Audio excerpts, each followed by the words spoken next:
안녕하세요. 사연 읽어주는 남녀입니다. 이곳에 곧 결혼을 앞둔 신부가 있는데요. 손가락에 끼워진 반지가 참 인상 깊네요. 반지 알이 이 정도 크기면 한 5캐럿은 되어 보이는데요. 5캐럿짜리 반지를 낄 만큼 부잣집에 시집가는 걸까요? 행복해 보이는 이 신부의 이야기 시작해보겠습니다. 안녕하세요. 저는 3년 전 결혼한 30대 초반 여성입니다. 서울 외곽의 그림 같은 2층 집에서 남편 시아버지와 함께 살고 있어요. 지금은 평화롭게 살고 있지만 사실 전 결혼하기 전에 엄청난 일을 겪었습니다. 그것도 생전 처음 본 보석 때문에요. 5캐럿 다이아몬드 반지 보신 적 있으신가요? 제가 사연 채널에 글을 쓰는 이유는 바로 이 다이아몬드 반지 때문입니다. 지금 저희 부부가 쓰는 방 작은 금고 안에는 다이아몬드 반지가 들어있어요. 무려 5캐럿이나 되는 고가의 반지입니다. 이 반지는 결혼하면서 남편이 아닌 시아버지로부터 받게 됐고 이것 때문에 평생 잊지 못할 일을 겪었어요. 전 사실 귀금속을 즐겨하진 않는 스타일입니다. 30대 초반이지만 옛날이나 지금이나 비싼 보석으로 멋부리는 것에는 관심이 없거든요. 보석 관련한 속담 중에 돼지목의 진주 목걸이라는 말 아시죠? 그 속담도 잘 이해가 안 가더라고요. 돼지는 생명이 있는 동물이고 진주 목걸이는 하나의 물건일 뿐인데 왜 목걸이를 더 낫다고 여기지? 그렇게 생각할 정도였으니까요. 그런 제게 시아버지가 반지를 주시던 날이 아직도 생생합니다. 예비 신랑이 깜짝 놀라던 표정도 기억나고요. 또 한 분이 엄청 화내시던 모습도 또렷하네요. 다이아몬드는 영원한 사랑을 뜻한다고 하는데 그 일이 있고부터는 좀 다르게 보기 시작했어요. 무슨 일이 있었는지 본격적으로 풀어보겠습니다. 저는 3년 전 결혼을 한 새댁입니다. 남편과는 같은 직장에서 만났어요. 사내에서 만나 연애를 하게 됐죠. 남편은 저랑 동갑이고 성격도 시원시원하고 좋은 편이에요. 개인적으로 알지 못했을 때도 회사 평판이 좋아서 이름 정도는 알고 있었죠. 그런데 일 잘하는 남편한테는 짠돌이라는 별명이 있었습니다. 우리 회사 초봉이 센 편인데 좀 많이 검소하다고 소문이 났더라고요. 저도 한 짠순이 하는 터라 관심이 아주 조금은 있었습니다. 그리고 어느 날 남편 부서 사람들이랑 같이 회식을 하게 됐어요.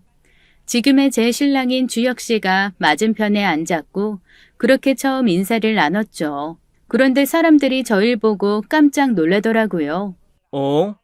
주혁 씨랑 명지 씨, 둘이 핸드폰이 똑같네. 주혁 씨 말고 또 누가 이런 구시대 유물 들고 다니나 했더니 명지 씨도 같은 과구나. 이야, 진짜 대단하다. 요새 누가 단종된 핸드폰을 들고 다녀. 구경이나 좀 해보자. 벽돌 아니야? 왜 이렇게 무겁고 두네? 근데 옛날에 나온 거 치고는 상태 괜찮네. 보니까 주혁 씨는 저랑 똑같은 핸드폰을 쓰고 있더라고요. 그건 사람들 말대로 5년 전에 단종된 제품이었습니다. 낡긴 했어도 통화 잘 되고 문자하는데 큰 문제 없어서 지금껏 잘 쓰고 있었죠. 사람들이 1년에 한 번씩 새 핸드폰으로 바꾸는 게 이해가 안 되기도 했고요. 전 반가운 마음에 주혁 씨한테 말을 걸었습니다. 지금까지 이 핸드폰 쓰시는 분 처음 봤어요. 이거 성능 괜찮죠? 잔고장도 없고요. 네, 그래서 저도 지금껏 쓰고 있어요. 동질감 느껴지네요. 저 주변에서 욕 많이 먹었거든요. 제발 핸드폰 바꾸라고요. 저도요. 주변에 이거 쓰는 사람 잘 없던데 대단하신데요. 명지 씨도요. 어떻게 액정을 그렇게 깨끗하게 관리했어요?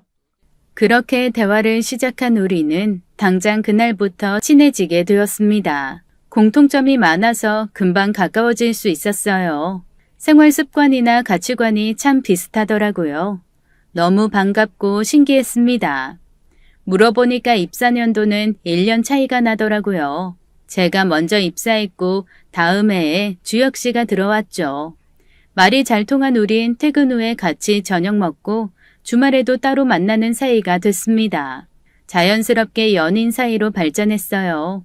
저희 집은 부모님이 아파트 상가에서 과일 가게를 하시는데 가끔 저 집에 데려다 준다고 들렀다가 가게 안에서 커피도 마시고 가고 그랬죠. 그러다 곧 결혼 얘기가 나왔고 짧지 않은 연애 끝에 양가의 인사까지 드리게 되었습니다. 먼저 저희 집에서 함께 저녁을 먹게 됐어요. 결혼한 언니들도 다 왔고 분위기가 정말 좋았습니다. 저녁 정말 배부르게 잘 먹었어. 장모님 음식 솜씨가 상당하신데 집안 분위기도 너무 좋고 예비 처형들도 잘해주시고 말이야. 간만에 따뜻한 집밥 먹은 것 같아. 다행이다. 근데 주혁 씨, 우리 집 너무 소박하지 않았어? 우리 부모님, 언니들 시집 가자마자 집을 확 줄여서 이사하셨어. 그 정도면 충분하다고. 내 방 하나 있으면 사는데 문제 없으니까 좁혀서 왔는데 솔직히 주혁 씨 어떻게 봤을지 모르겠다. 보긴 어떻게 봐. 너무 좋던데 난 아무래도 장가 잘 가는 것 같아. 우리 예비 장모님 장인어른 배울 점이 참 많아. 소박하시고 검소하시고 여기 아파트 들었을 때부터 같은 자리에서 가게 하셨다고 했지? 응, 한결같으신 분들이야. 검소하시고 정직하셔. 우리 부모님도 주혁 씨 되게 마음에 들어 하시는 눈치야.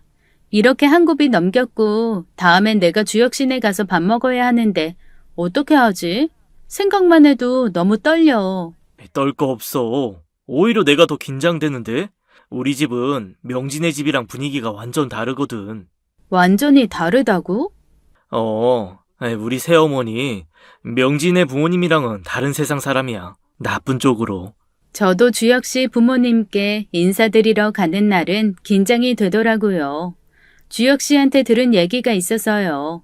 둘 사이에 결혼 얘기가 처음 나왔을 때 주혁 씨는 이런 얘기를 털어놨습니다. 우리 집 사실 평범하진 않아. 뭐가 안 평범해? 사는 거 다 똑같지. 주혁 씨가 외동아들이라 그래? 아니, 사실 우리 아버지 재혼하셨어. 지금 아버지 곁에 계시는 분은 새어머니야.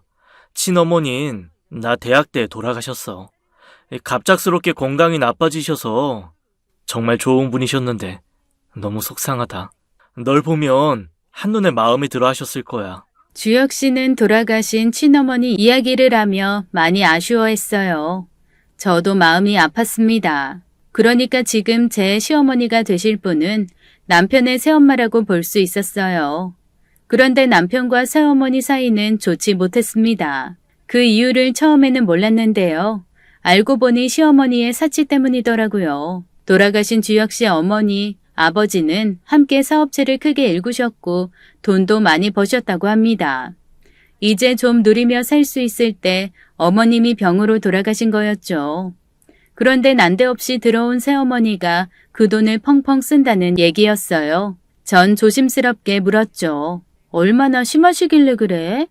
아예 경제 개념이라는 게 없어. 돈은 무조건 써야 하는 줄로만 아시는 분이야. 샘물처럼 어디서 돈이 계속 나는 줄 알아. 우리 아버지가 카드 빚을 몇 번이나 해결해줬다고. 돈 때문에 부부싸움도 많이 하시고 전에는 상상도 못할 일이었어. 우리 어머니 검소하신 분이었거든. 돈을 얼마나 쓰시는데 그래? 조금도 모을 줄 모르셔? 처음 집에 들어올 때부터 이상했어. 멀쩡한 가구를 싹 다 바꾸더니 하다못해 티스푼까지도 명품으로 갈아치우는 거야. 가격 듣고 기절하는 줄 알았지. 티는 안 내셨지만 아버지도 놀라셨을 거야. 티스푼까지? 비싼 거, 고급스러운 거라면 물불을 안 가리는 분이야. 입고 걸치는 물건에도 욕심 많으시고 질렸어 난 그분한테. 몇 번이나 그런 얘기를 들으니까 시어머니 만나 뵙기 전까지 긴장이 많이 되더라고요. 실제로 어떤 분이실지 많이 떨렸습니다. 저와 남편은 시어머니와는 정반대의 성향이거든요. 우린 본격적으로 사귀기 시작할 때부터 데이트 통장이라는 걸 만들었어요. 월급에서 거기로 얼마씩 보내서 그 돈으로 데이트를 했습니다. 결혼 얘기가 나온 후에는 미래에 대한 얘기도 많이 했어요. 돈은 가급적 모으고 불필요한 데 쓰지 말자, 아끼며 살자는 철학에 둘 다 동의하고 있었죠. 주혁 씨는 아버지 재산 물려받을 생각부터도 하지 않더라고요. 자기가 모으고 불려서 부자가 될 거라고 입버릇처럼 말했죠. 경제관념이 분명한 사람이어서 새어머니와 더 맞지 않는 것 같았습니다. 그래도 주혁 씨, 나 있을 때는 어머니랑 얼굴 붉히는 일 없었으면 좋겠어. 너무 마음 불편할 것 같아. 나도 노력할게. 근데 잘 될지는 모르겠다.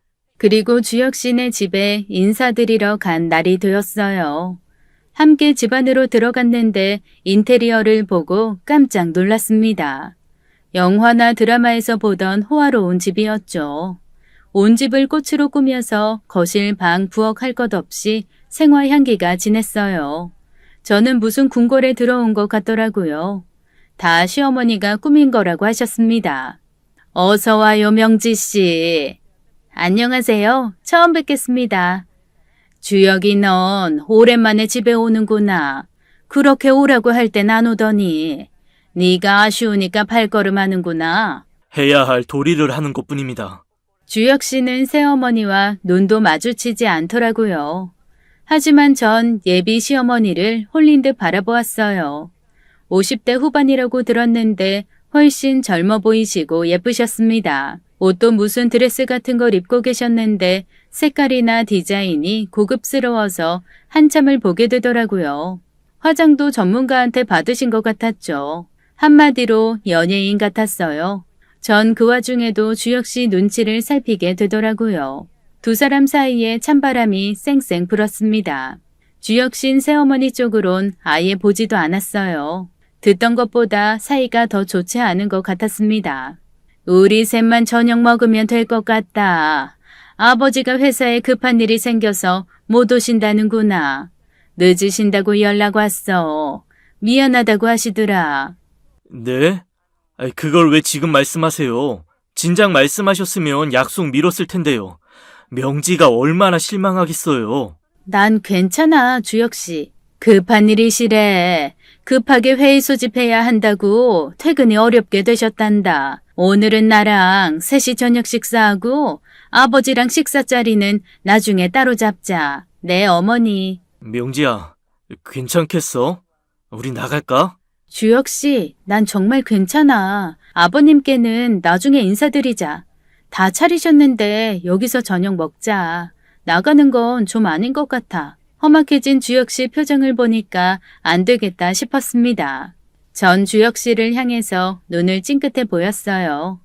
사실 전 진짜 괜찮았거든요.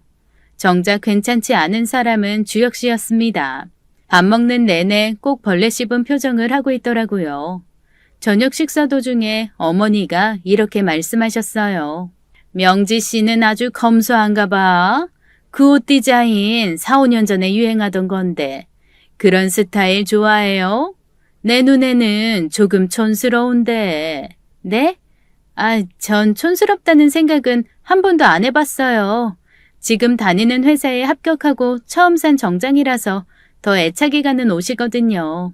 제가 가진 옷 중에 제일 좋은 옷이기도 하고요. 아무리 그래도 그렇지 저렇게 예쁠 나이에 옷이 그게 뭐니? 주혁이 넌 신부 될 사람 옷도 안 사주고 뭐했니? 하여간 문제는 문제다. 너 또 돈 아낀다고 데이트 비용도 일부러 적게 쓰고 그러는 거니? 뭘 그런 것까지 상관하세요. 제가 어떻게 살던 관심 없으셨잖아요. 그리고 그런 말씀 명지한테 실례입니다. 전 보기만 좋은데 왜 그러세요? 명지 씨, 주말에 뭐 해? 우리 같이 백화점에 갈 수 있어요? 친해질 겸 우리 같이 쇼핑할래요? 주말에 저희 바빠요. 괜히 피곤한 애 불러내지 마세요. 아직 결혼 날짜도 안 잡혔는데 주말에 시간 한 번 못 낸다는 게 말이 되니? 내가 명지 잡아먹기라도 한다니? 넌 왜 그렇게 내가 싫어서 야단이야? 분위기가 험악해질 것 같아서 제가 나섰습니다. 오빠, 나 괜찮아. 시간 낼 수 있어요, 어머니. 그럼 오후 2시에 명동에 있는 백화점에서 만나요. 괜찮죠? 괜히 명지 끌고 다니면서 피곤하게 하지 마시고 그냥 가만히 내버려 두세요. 또 아버지한테 책 잡힐 행동하지 마시라고요. 아니, 너는 무슨 말을 그렇게 하니? 정말 기분 나빠서 같이 밥을 못 먹겠구나. 아무리 날 싫어해도 난 엄연히 이 집안 안주인이야. 네 아버지 아내고. 법적으로도 내가 분명 배우자라는 걸 잊지 말았으면 좋겠구나. 명지 씨, 반가웠어요. 난 속이 안 좋아 밥을 더 못 먹겠네요. 신경 쓰지 말고 끝까지 맛있게 들어요. 내가 연락할게요. 결국 밥은 주혁 씨랑 저 둘만 먹게 됐습니다. 정말 속상하더라고요. 주혁 씨한테 왜 그러냐고 물어도 묵묵부답이었죠. 저도 밥을 많이 먹지는 못했어요. 꼭 체할 것 같았습니다. 예비 신랑과 시어머니 사이는 정말 좋지 않더라고요. 겨우 밥을 다 먹고 2층 주혁 씨 방으로 올라갔어요. 다른 곳과 달리 딱 있을 것만 있더라고요. 주혁 씨, 여긴 분위기가 완전히 다른데? 이 책상이랑 가구도 다 학생 때 쓰던 것 같아. 옛날에 쓰던 거 맞지? 맞아. 우리 어머니가 사주신 거야. 나 중학생 때. 이 방은 일부러 못 바꾸게 했구나. 여긴 성혁이나 마찬가지야. 새어머니가 절대 못 건드려. 대학 다닐 때도 열쇠로 잠가놓고 다녔어. 군대 갈 때는 아예 열쇠를 친구한테 맡겼지. 이 집에서 내가 숨 쉴 곳은 여기뿐이야. 얘기를 듣고 보니 주혁 씨가 많이 쓸쓸해 보였어요. 그 방에서 남편의 친어머니 사진도 보고 이야기를 나눴습니다. 새삼 예비 신랑이 안쓰럽더라고요. 성격이 맞지 않는 새어머니와 가족을 이루며 산다는 게 쉬운 일 같지 않아 보였어요. 그날 이후 주혁 씨한테 더 잘해주고 싶다는 생각이 들었습니다. 그리고 시간은 흘러 예비 시어머니와 백화점에 가기로 한 날이 되었어요. 일부러 그날은 주혁 씨한테 따로 말은 하지 않았습니다. 괜히 기분 나빠할 것 같아서요. 주혁 씨도 모른 척 하더라고요. 어머님은 백화점에 가자마자 명품 브랜드 매장으로 향하셨죠. 들어가자마자 신발이며 옷을 척척 사시는데 놀랐습니다. 그 매장 직원이 저희 시어머니를 굉장히 특별한 손님처럼 대우해줬어요. 언뜻 들었는데 VIP 손님이라고 하시더라고요. 얘가 내 며느리 될 아이인데 머리부터 발끝까지 촌티 좀 싹 벗겨줘요. 어머니, 저 괜찮아요. 내가 안 괜찮아. 이렇게 예쁠 때 제대로 꾸미고 다녀야지. 주혁이가 다른 건 다 좋은데 누굴 닮았는지 짠돌이처럼 구는 거 정말 마음에 안 드는구나. 짠돌이같이 굴지 않아요. 저한테는 잘 사줘요. 잘 사주긴 무슨. 말 안 해도 다 안다. 남자가 배포가 좀 커야지. 너 명품 가방도 하나 안 사줬지? 내가 사줄 테니까 하나 골라봐. 어머니, 정말 괜찮아요. 전 뭐가 좋은지도 모르겠고요. 안 사봐서 뭐가 좋은지도 모르겠니? 못 고르겠으면 내가 골라줄까? 그날 어머님한테 옷이며 구두, 가방을 선물 받았는데 마음이 편하지 않더라고요. 주혁 씨가 알면 또 싫어할 게 분명했습니다. 저녁 때 얼굴 보자는 걸 거절하고 곧바로 집으로 갔죠. 쇼핑백을 한아름 들고 갔더니 부모님도 놀라셨어요. 저희 엄마도 검소하신 분이라 이런 거 잘 모르시는데 가격표를 보고 입을 못 다무셨죠. 이걸 다 사부인 되실 분이 사주셨다고? 도대체 얼마야 이게 다? 받긴 받았는데 부담스러워 죽겠어. 다 백화점 명품 매장에서 사주신 거야. 엄마 이 옷, 구두, 가방 가격 알면 기절할지도 몰라. 뭘 이렇게 비싼 걸 사주셨다니. 이거 알면 주혁이가 화내는 거 아니냐? 나도 그게 걱정이야. 말도 못 꺼낼 것 같아. 이거 어떡하지 엄마? 뭘 어떡해. 사부인이 너 사주신 걸 누구 줄 수도 없고 내다 팔 수도 없고 일단 써. 대신 주혁이한텐 못 보여주겠다. 그러니까 고민이라는 거야. 내가 주혁 씨 말고 만나는 사람 있어? 다 너무 비싼 것들이라 망가질까 봐 쓰지도 못하겠어. 그리고 얼마 후 지난번 뵙지 못한 아버님과의 식사 자리가 있었습니다. 어머님과 밥을 먹을 때보다 훨씬 분위기가 좋았어요. 주혁 씨도 아버지 앞에서 말도 잘하고 표정도 좋더라고요. 아버님은 말씀도 재미있게 잘하시고 굉장히 잘생기신 분이었습니다. 호랑이상이라고 하나요? 주혁 씨가 아버님을 닮은 것도 보기 좋고 아버님도 저한테 참 잘해주셨어요. 아버님은 제 얘기 많이 들었다며 웃으며 반겨주셨죠. 기분 좋게 밥을 먹고 차를 마시는데 그 일이 벌어졌습니다. 입이 떡 벌어지는 선물을 내미신 거였어요. 명지야, 이제 우리 식구가 될 게 불명하니 줄 게 있다. 이거 받아라. 아버님, 이게 뭔데요? 한번 열어봐. 반지네요. 알이 엄청 빛나고 커요. 엄청 비싸 보이는데요, 아버님? 그래, 다이아몬드 반지다. 5캐럿이라고 하더구나. 5캐럿이요? 보석을 잘 모르는 저인데도 알겠더라고요. 흔치 않은 다이아몬드, 그것도 5캐럿이라니. 값이 얼마나 나갈지 상상할 수도 없었습니다. 알도 엄청 크고 디자인도 섬세한 게 화려하기 짝이 없었죠. 저는 너무 놀라서 아버님께 다시 반지 상자를 내밀었어요. 제가 이걸 어떻게 받아요, 아버님? 그리고 갑자기 저한테 이걸 왜 주시는지 여쭤봐도 될까요? 넌 받을 자격이 있어. 우리 주혁이랑 잘 살라는 의미로 주는 거야. 그런데요, 아버님. 제겐 너무 과한 선물이라 받아도 되는지 모르겠습니다. 너무 부담스럽기도 하고요. 아니다. 이건 네가 받아도 되는 물건이야. 아주 오래전 지인의 사업 자금을 빌려준 적이 있었는데 그 사람 사업이 어려워져서 돈 대신 이걸로 받았단다. 직원 시켜서 알아주는 데서 반지 세팅도 다시 했다. 그러니 이거 잘 갈고 있다가 외출할 때도 끼고 그래라. 부담 가질 거 없어. 내 며느리라면은 이 정도는 하고 다녀도 된다. 그럴 만한 자격 있어. 그리고 갑자기 소란이 벌어졌어요. 옆에서 지켜보시던 시어머니가 갑자기 화를 내시는 거였습니다. 그런 좋은 게 있으면 나를 줘야지 왜 숨겼어요? 당신 나 무시하는 거예요? 내가 다이아몬드 반지 좋아하는 거 잘 알잖아요. 그것도 5캐럿씩이나 되는 걸 명지한테 줘요? 어울리는 사람한테 줘야지. 이게 말이 되는 얘기예요? 시어머니는 얼굴이 빨개지셔서 노발대발 하셨습니다. 얼굴에 아주 노여움이 가득하셨죠. 아버님한테 무척 화가 나신 것 같았어요. 그러자 아버님이 호통을 치셨습니다. 당신은 무슨 욕심이 그렇게 많아? 이미 많이 갖고 있잖아. 다이아몬드 반지 있는 거 내가 말했으면 당신 팔아먹기밖에 더 했겠어?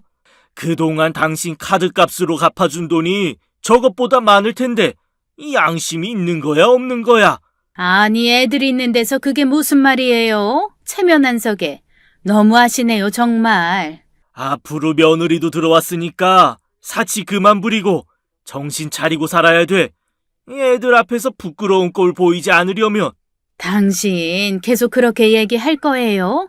나 서운한 건 생각 안 해요? 아유 속상해. 서운하긴 뭘 서운해. 당신은 더 좋은 것도 많잖아. 명지는 당신이랑 달리 검소한 것 같으니까 괜히 착한 애 물들이지 말고 당신도 이제 정신 차려. 정말 당신 이럴 거예요? 그러자 주혁 씨가 벌떡 일어났어요. 두 분 싸우시는 거 제 앞에서 부끄럽다면서요. 전 다이아몬드 반지를 다시 아버님께 돌려드리고 싶었지만 아버님은 극구 저한테 가지라고 하시더라고요. 결국 반지는 저한테 돌아왔습니다. 그걸 갖고 집에 가는데 괜히 심장이 벌렁거리더라고요. 가져선 안 될 걸 가진 것처럼 부담스러웠죠. 주혁 씨는 이왕 받은 거니까 잘 갖고 있다가 필요할 때 끼라고 했어요. 아버지가 절 준 걸 보면 다 생각이 있으셔서 그런 거라면서요.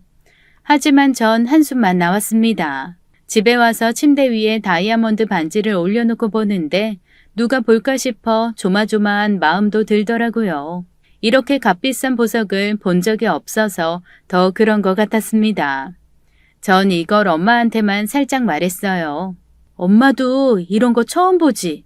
그럼 이렇게 큰 다이아몬드 반지를 눈앞에서 보는 건 처음이야. 우리 명지가 부잣집에 시집 가는 건 맞구나. 부잣집에 시집 가긴. 주혁 씨나 나나 아버님 재산엔 크게 관심 없어. 우리 둘이 열심히 모아서 잘 살 거야. 그래, 우리 똑순이 명지는 결혼해서도 잘 살 거야. 근데 엄마, 나 하나 걸리는 게 있어. 시어머니가 이거 보고 되게 화 많이 내셨어. 왜? 왜 본인한테 안 주고 나한테 주냐고 시아버지한테 엄청 화내시는 거야. 그랬어? 괜히 이것 때문에 큰 소리 났나 보네. 근데 너희 앞에서 대놓고 그러셨어?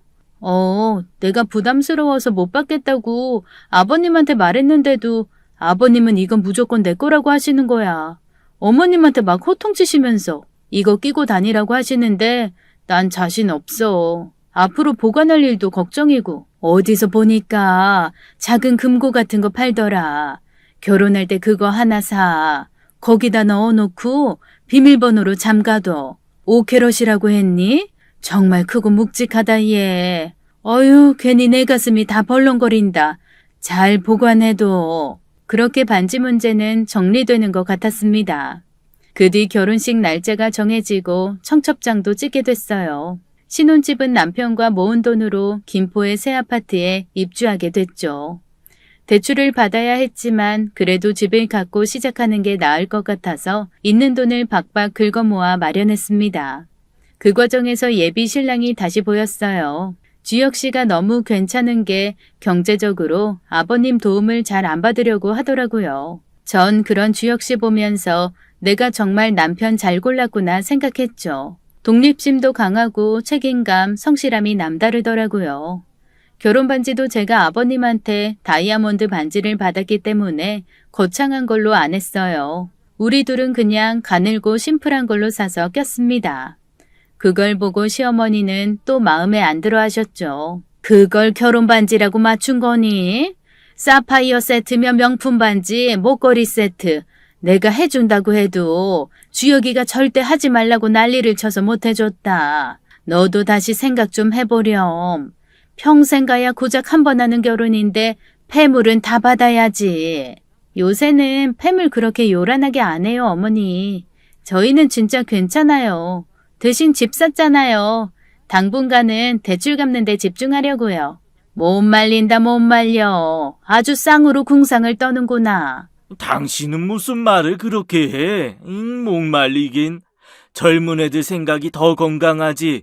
쥐들 힘으로 뭐든 하겠다는데 칭찬을 해줘야지 왜 나무래? 내가 언제 나무랬다고 그래요? 당신은 참. 새아가 잘했다. 그렇게 한 푼 두 푼 모으고 대출 갚다 보면 좋은 날 올 거야. 네, 아버님. 결혼 준비는 착착 진행됐어요. 전 한복이랑 옷가지, 통장, 집문서, 결혼 반지 같은 걸 모두 새 아파트에 가져다 뒀습니다. 시아버지가 주신 다이아몬드도 집에 잘 숨겨두었어요. 너무 크고 귀한 거라서 숨길 때도 고민이 좀 되더라고요. 처음엔 옷장 깊숙한 곳에 두었다가 나중에는 친정엄마 말대로 금고를 하나 샀어요.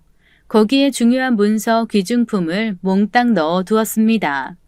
나중에 아기 낳으면 돌반지도 넣고 요긴하게 쓸 것 같아서 장만했어요. 그렇게 시간이 지나 결혼 날짜가 다가왔습니다.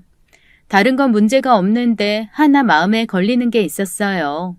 시어머니가 저를 만날 때마다 그 다이아몬드 반지 어디 뒀냐고 물으시는 거였죠. 주혁 씨가 그걸 알고 엄청 스트레스 받아 했고요. 전 중간에서 난감했습니다. 예, 너 그 다이아몬드 반지 어디에 뒀니? 5캐럿 다이아몬드 반지 말이야. 그 값어치를 제대로 알기나 하니? 어디 잘못 뒀다가 잃어버리면 큰일 나. 제대로 잘 뒀어? 네, 어머니. 아무도 못 찾을 곳에 잘 뒀으니까 걱정하지 마세요. 네 시아버지는 왜 그걸 너한테 줬는지 모르겠다. 젊은 애들한텐 가볍고 예쁘게 세팅해서 주는 건데 뭘 몰라서 덜컥 주셨지. 혹시 나한테 맡겨놓을 생각은 없니? 네? 그러면 안 될 것 같은데요. 아버님이 저한테 주신 거니까요. 제가 잘 보관하고 있을게요. 그런 얘기를 시어머니께 듣고 온 날엔 예비 신랑이 엄청 화를 내더라고요. 못된 신보가 훤히 들여다 보인다면서 분을 사귀지 못했죠. 도대체 이해가 안 된다니까. 다이아몬드 반지 아버지가 너한테 주신 선물이잖아. 그걸 어디에 보관하는지 왜 궁금하대? 그리고 뭐 자기한테 맡겨두라고? 진짜 기가 막혀서. 엄청 갖고 싶어 하셨잖아. 궁금하실 수도 있지 뭘 그래. 한 번 더 물어보면 진짜 대놓고 화낼 거야. 신경 끄시라고. 그러지 마 괜히. 내가 잘 알아서 처신할게. 그렇게 저는 주혁 씨를 진정시켰습니다. 그런데 어머니는 이후에도 자꾸 그러시는 거였어요. 다이아몬드 반지 어디 뒀냐고, 자기한테 맡길 생각 없냐고 여러 번 말씀하셨죠. 전 예비 신랑 눈치를 보면서 이렇게 말했어요. 어머님, 그렇게 걱정이 많이 되세요? 저 뭐 잘 잃어버리는 성격 아니에요. 중요한 건 꼼꼼하게 더 잘 챙기니까 걱정 마세요. 너무 자신하지 마라. 가끔 그런 일 있지 않니? 물건에 발이 달린 것처럼 감쪽같이 사라지기도 하잖아. 안심하지 말고 잘 챙겨. 나한테 맡기면 좋으련만 너도 참 미련하구나. 젊은 애들한테 5캐럿짜리 다이아몬드 반지가 왜 필요해? 내 나이는 되어야 어울리지. 아무튼 그거 잃어버리면 큰일 난다는 것만 기억하렴. 자꾸 왜 그러시는 거예요? 저는 한마디 하려는 주혁 씨의 옆구리를 콕 찔렀습니다. 조용히 하라는 신호였어요. 이 일로 두 사람이 얼굴 붉히는 게 전 너무 불편했거든요. 그렇게 시간은 흘러 결혼식이 이틀 앞으로 다가왔어요. 짐을 정리하러 신혼집에 들렸습니다. 아직 정리가 완벽히 되지 않아서 집안은 좀 정신이 없었어요. 덥다. 진짜 여름은 지겹다. 이 더위 언제 끝나냐? 아이스크림부터 냉장고에 넣어놔. 올 때 다 녹았겠다. 조금 얼면 그때 먹자. 시원한 음료 마실래? 줄 수 있어? 에어컨 좀 틀자. 숨 막혀서 살 수가 없다. 아파트에 들어가자마자 저희는 세수를 하고 찬 음료를 마시고 그랬습니다. 한여름이었고 며칠 동안 비 소식 하나 없이 계속 날이 더웠거든요. 그렇게 한숨 돌리고 있는데 글쎄 베란다에서 이상한 소리가 들리더라고요. 사람 소리 같기도 하고 짐승 소리 같기도 했죠. 누군가 아파서 내는 소리 같기도 했고요. 아무튼 빈집에서 들리는 이상한 소리에 등골이 오싹했습니다. 자기야, 이게 무슨 소리야? 이상한 소리 안 들려? 그러게. 좀 소름 끼친다. 어디에서 고양이 들어왔나? 아니야, 사람 소리 같기도 하고 아니면 귀신인가? 소름 끼쳐. 한번 소리 나는 쪽으로 가보자. 이상한 소리가 계속 들리잖아. 가만히 있어봐. 베란다 쪽에서 들리는 것 같은데? 소름 돋게 하는 괴상한 소리는 베란다 쪽에서 들렸습니다. 생각할수록 이상했어요. 저희 신혼집은 22층이어서 누가 베란다를 타고 넘어올 일은 없었거든요. 고양이나 강아지가 들어올 리도 없고요. 주혁 씨는 만약의 사태에 대비해 야구 방망이를 들었습니다. 그리고 살금살금 베란다 쪽으로 다가갔어요. 전 무서워서 주혁 씨 옷자락을 붙잡고 물었습니다. 주혁 씨, 귀신이면 어떡하지? 무슨... 세상에 귀신이 어디 있어. 자긴 멀리 떨어져 있어. 아니다. 이참에 현관문 좀 열어놔. 여차하면 소리 지르고 도움 청하게. 알았어. 전 현관문을 열어놓고 남편 뒤를 쫓아갔어요. 혼자 무슨 일을 당하게 둘 순 없었죠. 소리는 정확히 베란다 창고 쪽에서 나는 것 같았습니다. 끙끙 앓는 소리, 벅벅 긁는 소리가 번갈아가며 나더라고요. 진짜 뭔가 있구나 싶은데 온몸에 소름이 쫙 돋았죠. 정체 모를 짐승이 있나 싶고 아무튼 너무 공포스러웠습니다. 베란다는 어수선했어요. 한쪽에 붙어있는 창고도 여러 가지 물건들로 꽉 차 있었고요. 거기에는 자재와 가구들이 가득했는데 이유가 있었습니다. 저희는 베란다를 서재나 카페처럼 꾸미려고 했거든요. 그래서 그걸 다 치워야 뭐가 있는지 볼 수 있었어요. 저와 주혁 씨는 자재들을 하나하나 치우면서 속삭였어요.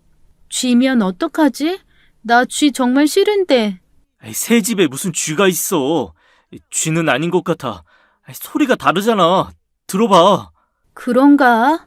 자기야, 어쩐지 소름 끼쳐. 기분 나쁘고. 그렇지.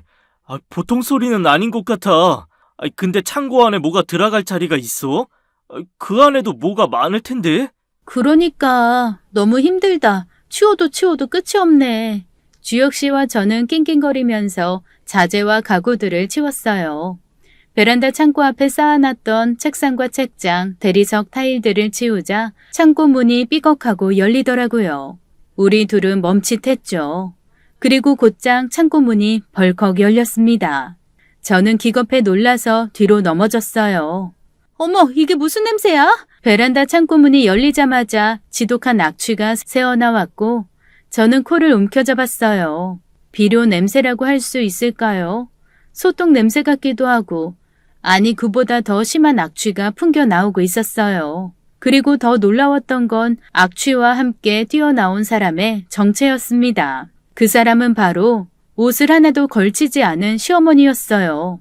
원시인 같다고나 할까요? 얼핏 보기에도 땀과 오물로 범벅이 된 모습이었죠. 더 기가 막힌 건 창고 안에 어머님만 계신 것이 아니었다는 거였습니다.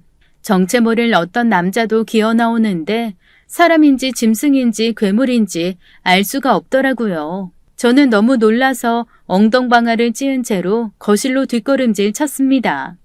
그런데 흉한 모습의 시어머니가 막 제 쪽으로 기어오시는 거였어요. 물 좀 줘. 네? 뭐라고요? 물이요? 어머, 가까이 오지 마세요. 어머, 냄새. 저도 충격에 제정신이 아니었습니다. 너무 심한 악취에 구역질이 나더라고요. 그래도 시어머니 물을 달라고 괴성을 지르면서 기어오시는 거였어요. 주혁 씨가 먼저 달려가서 물을 갖고 왔습니다. 시어머니는 미친 듯이 물을 마시더라고요. 간신히 정신을 차린 저는 신혼방에 있던 이불을 가져와서 어머님의 벗은 몸 위에 덮어드렸어요. 뒤따라 나온 정체 모를 남자도 물을 달라고 괴성을 질렀습니다. 도대체 왜 다 벗고 있는 건지, 왜 거기서 나오는 건지 알 수가 없었습니다. 주혁 씨는 서둘러 목욕 가운을 갖고 나와 남자의 벗은 몸 위에 던지고는 물을 건네주었어요. 저는 이 악몽 같은 상황을 이해할 수가 없었어요. 창고에서 풍겨 나오는 몇 년은 묵은 것 같은 악취가 제 코를 사정없이 찔렀습니다. 평생 맡고 싶지 않은 냄새였죠. 시어머니는 물을 벌컥벌컥 들이키시더니 결국 기절하셨어요. 그 남자도 마찬가지였고요. 두 사람 다 정신을 잃었죠. 주혁 씨와 전 이 끔찍한 광경에 말을 잇지 못했습니다. 거실에 쓰러져 있는 두 사람을 보면서 짧은 순간 생각을 했어요. 그때 당시 열대야가 굉장히 심했습니다. 한여름이었고요. 두 사람은 창고에 갇혀 있었던 것 같았어요. 왜 거기 벌거벗고 들어가 있었는지는 차차 알아봐야 할 일이었습니다. 지금 당장은 기절한 두 사람을 치료받게 해야 한다는 생각이 들었죠. 119에 신고부터 하자, 여보. 그래, 명지야. 너 괜찮아? 얼굴이 하얗게 질렸어. 그런 말을 하는 남편 얼굴도 창백해져 있었습니다. 우린 119를 불러서 시어머니와 정체 모를 그 남자를 병원으로 옮겼습니다. 신혼집은 악취 때문에 있을 수가 없어서 뛰쳐나왔어요. 병원으로 가는 길에 주혁 씨는 시아버지한테 이 사실을 알렸어요. 무슨 상황인지 그때까지도 정리가 안 되더라고요. 아버님도 곧 병원에 도착했고 저희 세 사람은 의사와 얘기를 나눴습니다. 어머니와 그 남자는 열사병에 심한 탈수 증상이 있지만 다행히 생명에는 지장이 없다고 하더라고요. 조치를 취하고 한숨 돌리게 되자 아버님이 보였습니다. 충격을 받으셨는지 말이 없으시더라고요. 아버지, 각오 단단히 하셔야 할 것 같아요. 무슨 얘기를 듣게 될지 모르니까요. 새어머니가 왜 거기, 그것도 남자랑 갇혀 있었는지 도무지 이해가 안 가요. 넌 이 일에서 빠져라. 새아가도 모른 척 하라고 해. 네? 왜요? 아버지! 보나마나 입에 담기 어려운 짓을 저질렀을 거야. 할 말이 없구나. 아버님은 저희와 눈도 마주치지 못하셨어요. 저도 그제야 사리분별이 좀 되더라고요. 전 아버님 몰래 시어머니가 계시는 병실에 들어가 봤어요. 기절하듯 잠이 들어서 한동안 깨어나지 못하시더라고요. 얼마나 거기 갇혀 계셨는지 볼이 움푹 들어가 있고 눈밑이 까맣게 되어 있었죠. 병실을 나갔더니 주혁 씨가 저를 부르더라고요. 같이 집으로 가보자고요. 아버님은 우리 보고 이 일에서 빠지라고 하셨는데 그럴 수는 없었습니다. 집으로 가서 설치해둔 홈 CCTV를 살펴보기로 했어요. 그동안 결혼 준비로 바쁘고 집이 비어 있었기 때문에 이걸 볼 생각이 없었지만 오늘은 꼭 봐야겠더라고요. 그리고 저희는 CCTV 속에 녹화된 장면에 경악을 금치 못했습니다. 영상 속 기록은 정말 충격 그 자체였어요. 보면서도 믿기지가 않더라고요. 여보, 내가 뭘 본 거야? 나 지금 영화 본 것 같아. 이게 실제 상황이야, 지금? 진짜 이런 일까지 벌일 줄은 상상도 못했다. 야, 너무 충격적이야. 그보다 이걸 아버님이 아시면 어떻게 하지? 어떻게 말을 꺼내냐고. 아버지 말이 맞았어. 우리 둘은 이 일에서 빠지는 게 맞는 거였어. 아버지는 왜 그런 분이랑 결혼을 하셔서. 지금 그런 말이 무슨 소용이야. 어머님 진짜 제정신 아니셨나 봐. 다이아몬드 반지가 뭐라고. CCTV 속 사건의 전말은 이랬습니다. 영상 속에서 시어머니는 저희 빈집에 남자와 함께 들어오셨어요. 분위기상 내연 관계인 것 같았죠. 두 사람은 저희 집 안방과 드레스룸의 붙박이장을 샅샅이 뒤지시더라고요. 소리는 녹음이 안 됐지만 제 생각에 분명 다이아몬드 반지를 찾으시는 것 같았어요. 반지는 비밀번호로 잠근 금고 안에 있었습니다. 결국 두 사람은 붙박이장 안쪽에 금고를 발견한 것 같았어요. 그러나 금고를 여실 수는 없었습니다. 저만 알고 있는 비밀번호로 단단히 잠궈 놓았기 때문에 어머님이 아무리 열려고 해도 열 수가 없었던 거죠. 어머님은 화가 나시는지 발을 동동 구르시더라고요. 금고 앞에 앉아서 그 내연남이랑 한참 얘기를 나누셨습니다. 그 내연남은 어머님보다 젊어 보였죠. 어디서 만났는지 얼굴도 잘생긴 편이었고요. 병원에서도 봤지만 딱 봐도 끼가 줄줄 흘렀어요. 그리고 더 경악했던 건 저희 부부가 한 번도 쓰지 않은 신혼 침대 위에 둘이 올라갔다는 것입니다. 정말 믿기 어려웠는데 새 침대 위에서 내연남과 일을 벌이시더라고요. 잠깐! 근데 저 두 사람 왜 침대 위로 올라가는 거야? 우리 새 침대에서 뭐 하는 거냐고! 설마 아니지? 어머, 이게 웬일이야? 안 되겠다. 너는 보지 마라. 정말 기가 막히다 못해. 숨을 못 쉬겠다, 진짜. 가만히 있어봐. 맞지? 두 사람 지금 어머, 어떡해. 저 침대 갖다 버려야겠다. 더러워 죽겠네. 저는 차마 그 장면을 다 보지 못했어요. 주혁 씨가 화를 내면서 더 보지 못하게 하더라고요. 그 녹화 장면은 삭제를 하고 싶었는데 나중에 증거로 쓰일까봐 그냥 뒀습니다. 두 사람은 새 침대 위에서 거사를 치르더니 옷도 안 입고 또 금고 앞에 앉더라고요. 정말 뻔뻔스러웠습니다. 이것도 눌러보고 저것도 눌러보다 나중에는 연장을 갖고 와서 막 열려고 했어요. 기가 막혔습니다. 남의 멀쩡한 금고에 망치질을 하고 두드리고 난리를 치더라고요. 그런데 화면에서 갑자기 시어머니와 내연남이 분주해지는 게 보였어요. 동시에 저와 주혁 씨가 현관 안으로 들어서는 게 보였죠. 얼마나 놀라셨겠어요. 당황하면서 그 두 분이 베란다로 뛰쳐나가시더라고요. 저 그날 분명히 기억합니다. 그날은 우리 부부와 인부들이 같이 신혼집에 간 날이었어요. CCTV를 정지시켜 놓고 저는 남편한테 물었죠. 여보, 이날 기억나? 베란다 서재 겸 카페로 만든다고 사람 불렀던 날이잖아. 맞아. 분명히 기억해. 그럼 이 두 분 도대체 며칠 동안 창고에 갇혀 있었던 거야? 게다가 엄청 더웠던 날이잖아. 한낮에도 기온 엄청 오르고 밤에는 열대야해. 저흰 다시 영상을 돌렸습니다. 신혼집에 저희가 나타나자 어머님과 내연남은 급하게 베란다 창고로 숨은 것 같았어요. 저는 베란다를 서재 겸 카페 그리고 화단으로 꾸미려고 계획하고 있었습니다.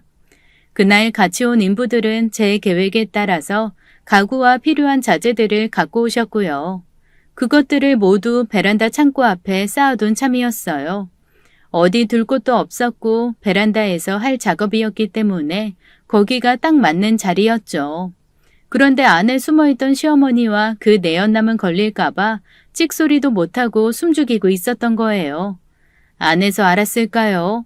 밖에 문도 열 수 없을 정도로 수많은 자재와 무거운 가구들이 쌓인다는 걸요. 결국 그게 문을 가로막아서 시어머니와 내연남은 문을 열지 못한 거였습니다. 분명히 기억해요. 그날 나가면서 일해주신 분들과 나눴던 이야기를요. 공사 날짜는 다시 잡아야 될 것 같아요. 갑자기 일정이 꼬여서요. 죄송합니다. 빨리 해드려야 하는데. 예, 알고 있습니다. 일단 두시고요. 공사하는 날 수고 좀 해주세요. 와이프가 아주 야심차게 계획했거든요. 베란다 전체를 카페 분위기로 꾸민다고요. 걱정 마세요. 계획을 분명하게 잘 세우셔서 저희는 그냥 그대로만 할 것 같습니다. 자재랑 가구는 그냥 이렇게 두시고요. 가능한 한 빨리 일정 잡아서 해드리겠습니다. 네, 잘 부탁드립니다. 일정 잡히면 연락 주시고요. 일하시는 분들이 가신 직후에 저희도 나갔습니다. 베란다 창고를 막은 자재와 가구들 때문에 두 분은 뜻하지 않게 갇혀있게 되신 거였죠. 그리고 나중에 알게 되었지만 시어머니는 핸드폰을 안방 침대 옆 테이블 위에 올려놓으셨더라고요. 저희 둘 다 정신이 없으니까 그걸 보지 못했던 거였습니다. 게다가 저희 집은 정남향이에요. 층수도 22층으로 높고요. 한여름 뜨거운 열기가 베란다로 그대로 들어오는 구조였죠. 자기야, 베란다 창고 얼마나 더웠겠어. 말 그대로 지옥 같았을 거야. 상상하기도 싫다. 너무 뜨거워서 거의 지옥 같았을걸? 아무리 살려달라고 소리 질러도 구하러 오는 사람도 없었겠지. 이 아파트 아직 입주한 사람도 많지 않잖아. 우리 위아래도 항상 불 꺼져 있고 생각만 해도 끔찍하다. 결국 우리가 올 때까지 아무도 구해줄 수 없었던 거야. 그러니 저렇게 탈수에 열사병에 걸리셨지. 만약에 우리가 안 왔으면 어떻게 됐을까? 다행인지 불행인지 저희가 와서 목숨을 구하실 수 있었던 것입니다. 저희가 다시 그 집에 돌아올 때까지 두 분은 소리도 엄청 지르셨을 거예요. 그래도 구해줄 사람은 아무도 없었겠죠. 그깟 다이아몬드가 뭐라고 이런 짓까지 버리셨는지 이해가 안 됐습니다. 물론 오케럿이나 되는 아주 크고 값비싼 물건이긴 하죠. 그래도 새아들과 며느리의 예비 신혼집에 몰래 들어와서 몰래 가져갈 생각까지 했다는 것이 저는 이해가 되지 않았어요. 그렇게 시어머니와 내연남은 3일 만에 구조가 된 거였죠. 저희는 CCTV를 다 보고 고민에 휩싸였어요. 여보, 이 사실을 아버님한테 어떻게 알려드리지? 큰일이다. 우리가 이걸 먼저 알았다는 것도 문제야. 아버지, 굉장히 자존심 상하실 텐데. 그래도 다 솔직하게 말씀드리는 게 나을 거야. 어떻게 그런 분이랑 더 같이 살 수 있겠어. 하루라도 빨리 정리하시는 게 낫지 않을까? 일단 너는 빠져. 내가 기회 봐서 말씀드릴게. 며느리 보기도 면목 없으실 거야. 아버지 잘못은 없지만. 그렇게 해서 남편이 시아버지에게 말씀을 다 드리기로 했습니다. 당연히 모든 사실을 알게 된 아버님은 큰 충격을 받으셨어요. 그동안 어머님 사치 때문에 마음고생을 많이 하셨는데 바람까지 피울 거라고는 생각하지 못한 것 같았죠. 며칠 후 어머니는 병원에서 깨어나셨고 새로운 지옥을 맞닥뜨려야 했습니다. 아들, 며느리, 그리고 남편에게 자신의 추악한 모습을 다 들킨 셈이었으니까요. 어머니는 이 상황을 다 파악하시고도 할 수 있는 게 없었죠. 병원에 입원 중이셨거든요. 한 번은 제가 병실을 찾아갔는데 입원실 안에서 말다툼이 벌어지고 있었습니다. 큰 싸움도 아니었어요. 일방적으로 어머님이 당하고 계셨죠. 아버님이 낮은 목소리로 말씀하시는데 크게 화를 안 내시는데도 정말 무서웠습니다. 당신 그동안 사치하고 돈 펑펑 쓴 거, 그거는 내가 어떻게든 안고 가야겠다고 생각했어. 내가 선택한 사람이니까. 근데 이게 뭐야? 결혼도 안 한 아들네 집에 도둑고양이처럼 숨어 들어가서 신혼 침대 위에서 더러운 짓이나 버리고 창고에 숨어 들어갔다가 이 지경을 당해? 여보, 내가 잘못했어요. 잘못했으니까 너무 무섭게 그러지 말아요. 무서워. 말은 제대로 해. 사람 감쪽같이 속인 당신이 더 무서운 사람 아니야? 내가 이렇게 싹싹 빌게요. 차라리 화를 내세요. 당신이 그렇게 말하니까 더 무섭잖아요. 잘못했어요. 입이 10개라도 할 말이 없어요. 사람이라면 할 말이 없어야 정상이지. 근데 난 당신이 사람으로 안 보여. 짐승보다 못해. 내가 애들 앞에서 고개를 못 들겠어. 당장 이혼해. 이혼이라뇨. 전 싫어요. 평생 속죄하는 마음으로 살게요. 저 버리지 말아주세요, 여보. 지금 그런 말 하는 것도 뻔뻔스럽다는 생각 안 들어? 당신한테 오만정 떨어졌고 그 멸치같이 생긴 놈한테 고소하고 위자료 청구할 거야. 다이아몬드 반지가 그렇게 갖고 싶었어? 당신 화장대며 벽장 안에 가방이며 폐물이 얼마나 많아. 그거 다 성에 안 찬다는 게 말이 돼? 이렇게 욕심 사나운 여잔 줄 알았으면 결혼은 하지도 않았지. 내가 미쳤었나 봐요. 죽을 고비 넘겨보니까 내가 무슨 짓을 저질렀는지 알겠어요. 이제 그렇게 안 살게요. 나 한 번만 봐줘요. 죽은 사람 소원도 들어준다던데 여보, 내가 잘못했어요. 끽소리 안 하고 살게요. 제발 이혼만은 안 돼요. 내가 어리석었지. 주혁이가 당신 냉대할 때 서운하기도 하고 냉정하다고도 생각했는데 아니었어. 젊은 아들놈이 더 현명했던 거야. 당신 태어나자마자 짐 싸. 아니다. 당신 옷이랑 폐물 그런 거 고스란히 두고 가. 싹 다 팔아서 어려운 사람들한테 기부할 거야. 당신 같은 여자한텐 그것도 아까워. 여보, 그것만은 안 돼요. 내가 어떻게 모은 물건들인데. 정말 당신은 끝까지 안 되겠구먼. 입원비도 아까우니까 당신이 해결해.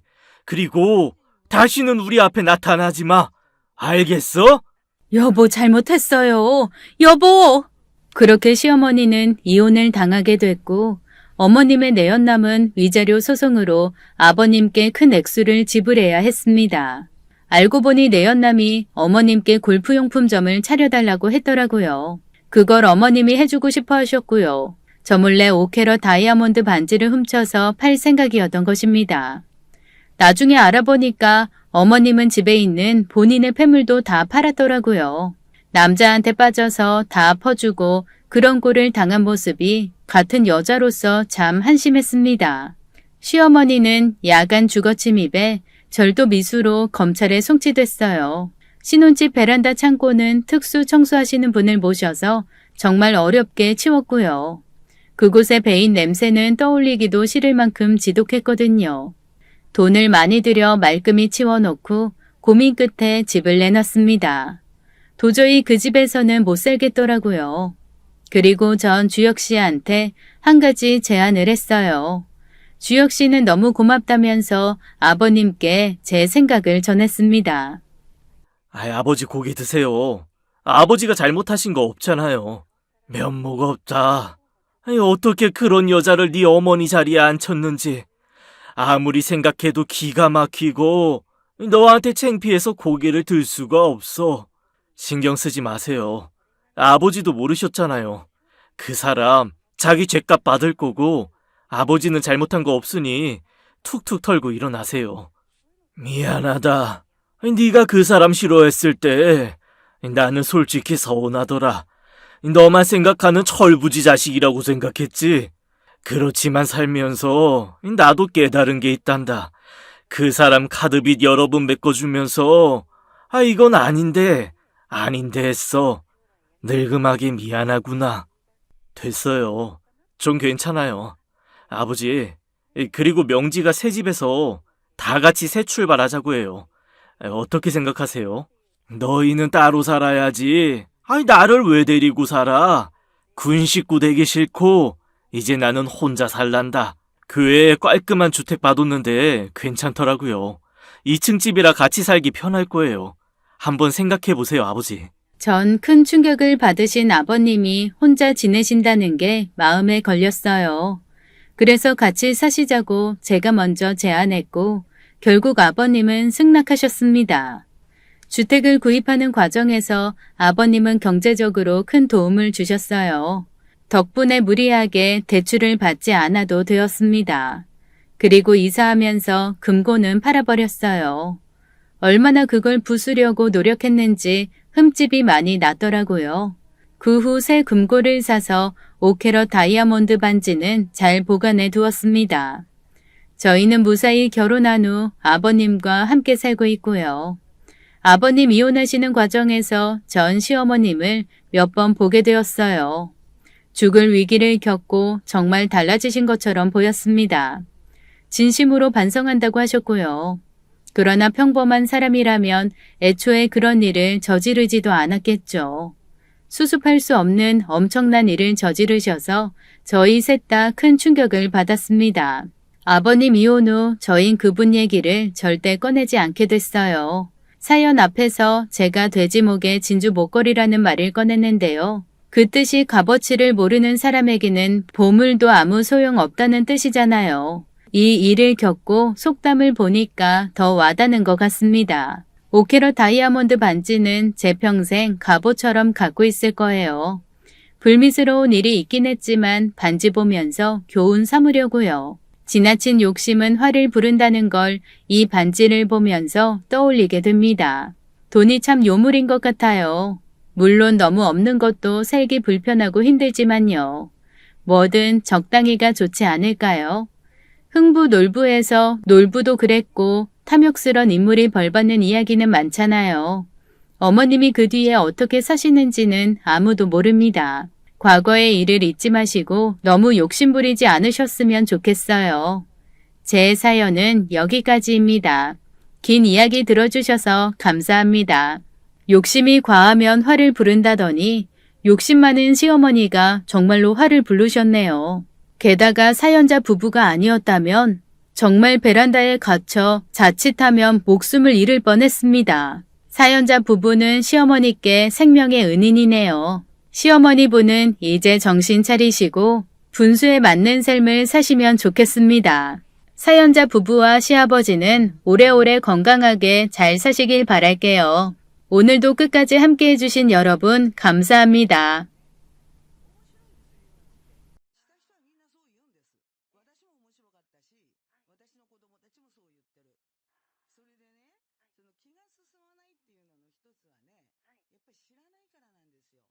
そしてね、親も知らないですね、多分ね。